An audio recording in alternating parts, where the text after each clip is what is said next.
Ground beef in America just hit almost $7 a pound. Here in the Netherlands we are seeing the exact same jumps and everybody is blaming inflation or the supermarkets being greedy. Well, they are both wrong.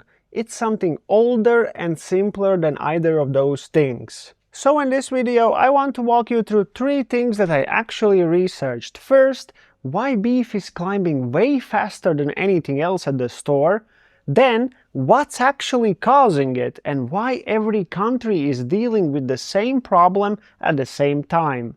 And finally, when can we expect this nonsense to stop? Spoiler, it's not going to happen so soon. There's a Turkish store in the city where I live that used to sell ground beef for €9 a kilo. And I have been going there for at least a year now. It's a small place with always the same guy behind the counter. Better meat quality than in the supermarket, and at the same time it's cheaper too. Then a few months back I went in and it's suddenly €10. Like, okay, fine. Last week I go in and it was almost €11. Okay, so 9, 10, almost €11. Same shop within less than a year, and remember, this is ground beef. This is my cheap option, my backup plan for how I still eat beef every single day without going broke. And if even the cheap stuff is climbing at the same rate as the expensive stuff, well, then the problem isn't really in the supermarket, but rather the beef itself.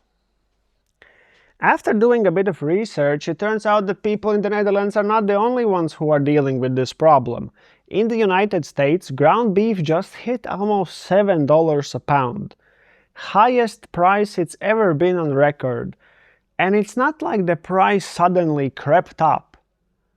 2 years ago it was $5.47. Last year it was $6.12. And now it's almost $7. Every year quite a big jump.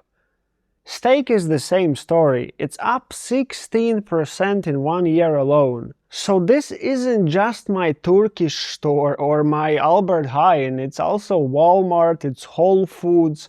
Same story at every single price point on both sides of the ocean. And the main thing is that the shops aren't the ones who are setting these prices themselves. They are just passing on what they are paying.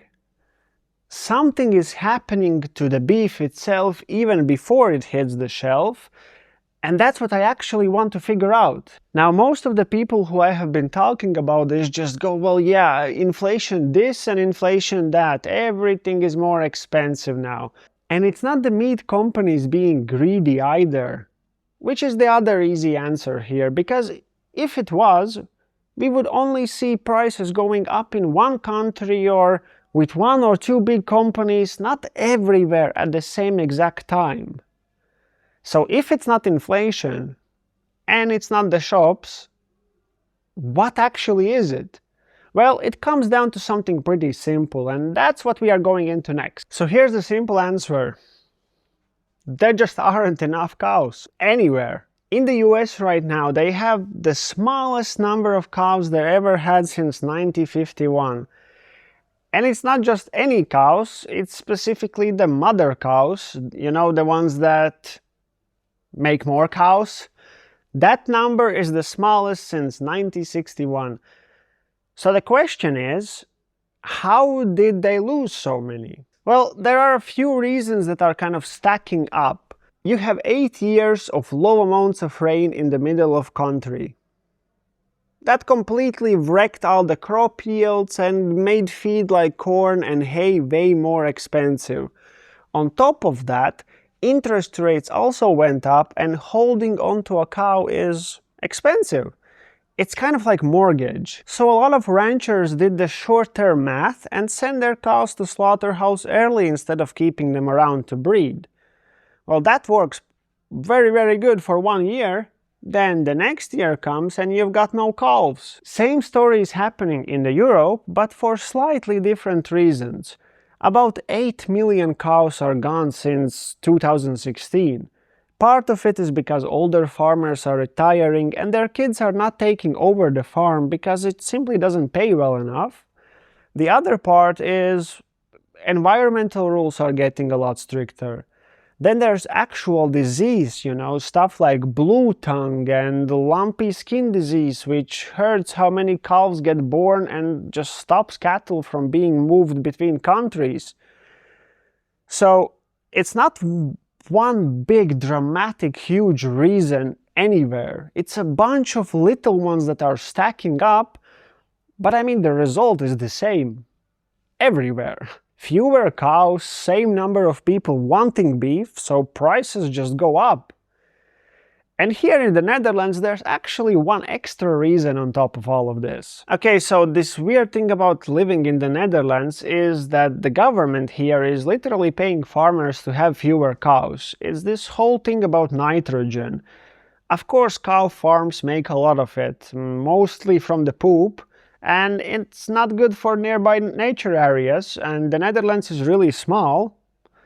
For my friends in the America, think about the size of Maryland or maybe like 2 New Jerseys stuck together. And here we have a lot of cows and a lot of protected nature, so the problem becomes really big really fast. So the government here, they made rules. Really strict ones. Then on top of that, they offered farmers money to close down entirely. And a lot of farms took the offer. So while the rest of Europe is losing cows to things like lack of rain or farmers simply retiring, in the Netherlands we are losing them because the government pays people to just close the business. At the end of the day, the result stays the same. Whether that policy that we have here is right or wrong, that's a whole other conversation. But if you ask me which way it pushes my grocery bill, well, it's not hard to guess.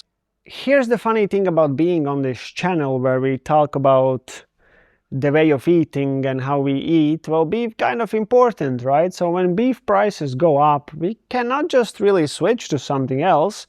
That's kind of the whole point here. But I noticed something at my Turkish store, when I first started going there, it was almost always empty. Now every time I go, there's a whole line of people, and I think it's also basically one of the things that's happening to beef right now. People figure out and they find the cheapest options, and the moment that enough of us find the cheap thing stops being the cheap thing. And because a lot of people now are trying to switch to chicken and pork, well, guess what? Those prices are also climbing. For the same exact reason. Everyone had the same escape plan at the same time. So for us, people who eat the carnivore diet, there's really no way out of this. It's just beef getting more expensive everywhere at once. But okay, so what about just importing beef from somewhere else? Well, obviously that's already happening. The United States now brings in about 1 in every 5 pounds of beef from other countries. It used to be more like 1 in 10 just a few years ago, so they are basically doubling the imports just to fill the gap. Does it help? Well, yeah, a bit. Especially for stuff like burger meat where most of the imports go anyways. But it's not enough to actually fix the problem. The demand is just too big, and every country that sells beef, well, they also have their own customers, and their prices are going up. Australia is not going to send us their cows if Australians want to eat them first. And honestly, doing all of this research made me kind of realize something. I personally have no idea where the beef that I buy actually comes from. Which turned out to be a whole another rabbit hole, and well, that's going to be the next video. But okay, alright, so when does this get better? When can I go back to the €9 beef? Not soon, and there's a really simple reason for it.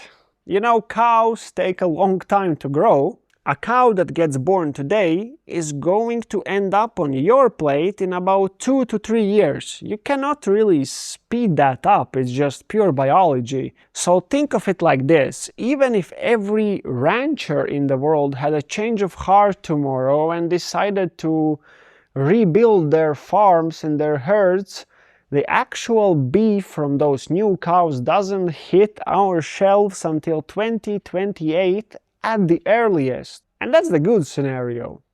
The USDA is already predicting that beef prices are gonna go up another 10% in 2026 alone. There's also this whole thing in the US right now where politicians are going after the big meat companies and blaming them for the prices, and I mean, look, the meat companies obviously are not saints. But this is way bigger than that. You cannot just like lawsuit your way out of not having enough cows. So yeah, I mean, this one takes time.